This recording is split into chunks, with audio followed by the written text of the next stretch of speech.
Nusa Tenggara Timur, tepatnya di Pulau Adonara, membuat banyak warga mengungsi.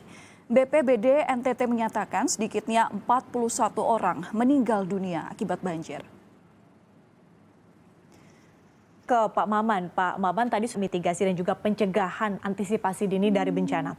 Iya, saya rasa bahwa mitigasi bencana adalah upaya kita untuk mengurangi risiko kebencanaan. Jadi sebenarnya tidak bisa menghindar bencana, tapi mengurangi risiko kebencanaan. Oleh sebab itu, kita melihat bahwa mitigasi bencana berkaitan dengan edukasi. Bagaimana strategi kita menghadapi bencana ini.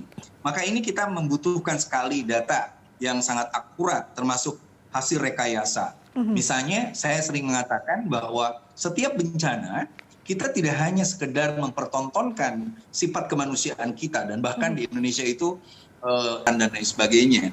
Nah, termasuk juga kebijakan lingkungan dari kepala-kepala daerah, termasuk tata kelola lahan.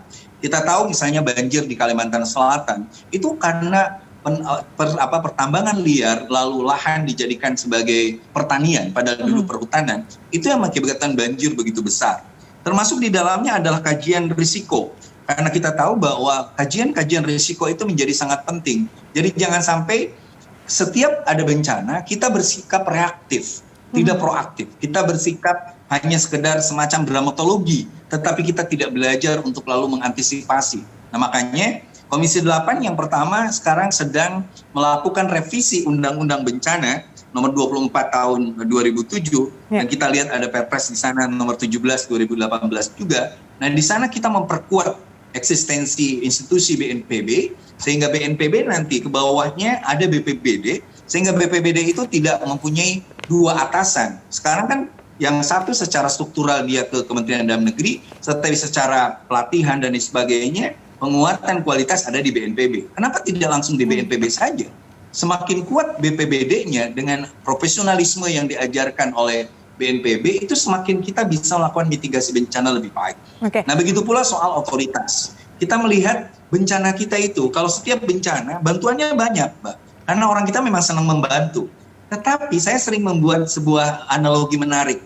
Ibaratnya rumah kita kena bocor. Lalu kita ini berbondong-bondong menyiapkan ember-ember di bawah bocoran, tapi tidak pernah berupaya untuk menutup atap agar tidak terjadi kebocoran selanjutnya.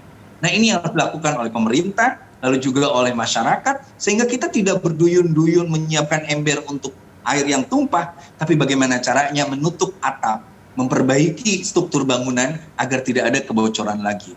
Nah, yang terakhir, saya ingin mengatakan bahwa penguatan terhadap BNPB untuk bencana ini menjadi sangat penting, sehingga nanti dari termasuk bagaimana menentukan status bencana itu betul-betul bisa terkoordinir dengan baik, di mana TNI dan Polri dilibatkan secara cepat sehingga betul-betul bencana kurang risikonya. Itulah mitigasi bencana, Mbak. Don't forget to press the red subscribe button and turn on the bell image.